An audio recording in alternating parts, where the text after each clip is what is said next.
Hey gang, we are back in Green Bay, Wisconsin today, and I want to thank Jennifer Howard, who actually runs a Facebook page for a historical society up here. They're on Facebook that has 18,000 members. She told me the story about a victim of the Titanic that is buried here in a mausoleum.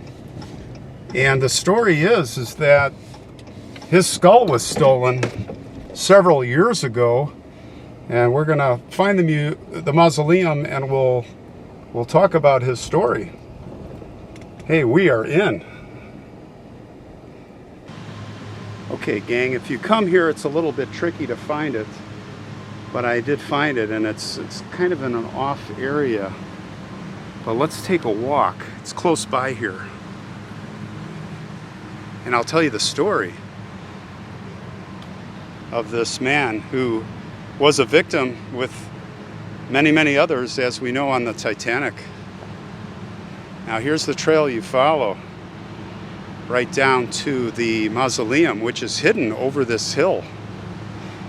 His name was Dr. William Edward Minahan. He was born on April 20th, 1867 to William B. Minahan and Mary Shaughnessy. And he was pretty well-known member of this large Irish family because his brothers John Robert and Robert Edward were physicians here in high regard, actually credited with the rise of the St. Vincent's Hospital in Green Bay here. And William's career was pretty well known more in Fond du Lac to the south. Now, the success of the family meant that they were quite wealthy, so that gave William a chance to purchase first-class tickets on the Titanic for the journey back to the United States after he had a visit in Ireland. He boarded with his wife Lillian and his sister Daisy, and they were staying in cabin C-78. And on that fateful night, we all know, April 15th, 1912, when the unsinkable ship sank, they were spending the evening in the ship's cafe, and they had retired to their beds when the ship collided with the iceberg. Now, they were awakened by the sound of a woman crying outside their cabin, and Daisy and Lillian were able to board a lifeboat, of course, and survive the disaster. But William, like more than 1,500 other people, had perished, and they did recover his body. Now, his last words to them were, "Be brave."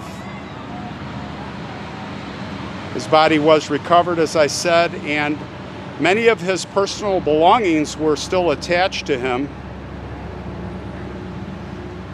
Once he was recognized by his family, his body was forwarded to his brother Victor, and the family had him interred here at Woodlawn, right over this hill that you see here, all kind of by itself. And it's facing a road, fairly busy street, and that there is the Fox River. Looks like there's also a path down there. So there's a little stairway you can come down if you come here and visit. That is just for this mausoleum. So let's walk down and have a look. Now, what's remarkable about this is that when the notoriety was coming out about the Titanic being found and the relics being pulled up, and it may be coincidental, but some vandals came here, and we've talked about the vandals, and they came here at night, and they smashed open these metal doors. They smashed them right open. And it is said that once they got inside, They sat on the ground here, right here with the doors open, and kicked and kicked and kicked the marble slab inside the vault cover. And there's, you can see inside here now, that is his crypt. The crypt above is empty. He's on the bottom. He's here by himself. And they kicked this thing and smashed the marble. Isn't that sad? Yeah. They smashed the marble. Now I'm not sure if we can, there doesn't appear to be an inscription on there. I'm going to shift to manual focus.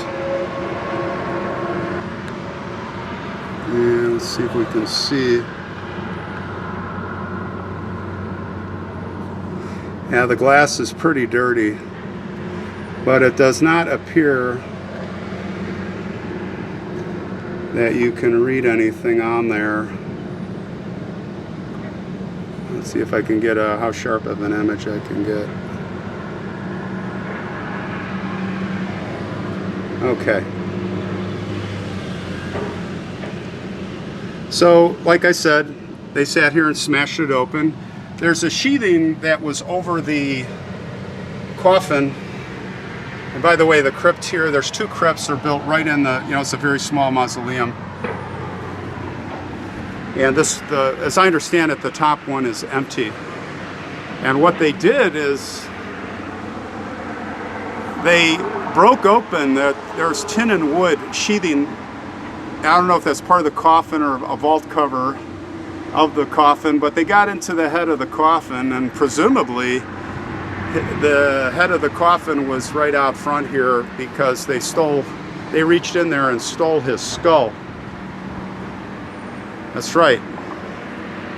Now it might have been high school kids, or it might have been a cult, who knows, but they took the skull, and somehow or another, the skull was retrieved. Thank God. So the skull is back. It's back with William. He's got his head back. And that's kind of the story. Don't have a lot of room here to move around, as I'll show you kind of what it looks like. We've got a railing right here that goes down, right down to this very busy and fast street.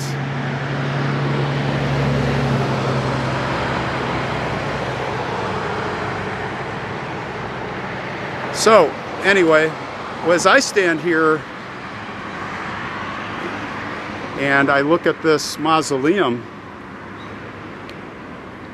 I just wonder,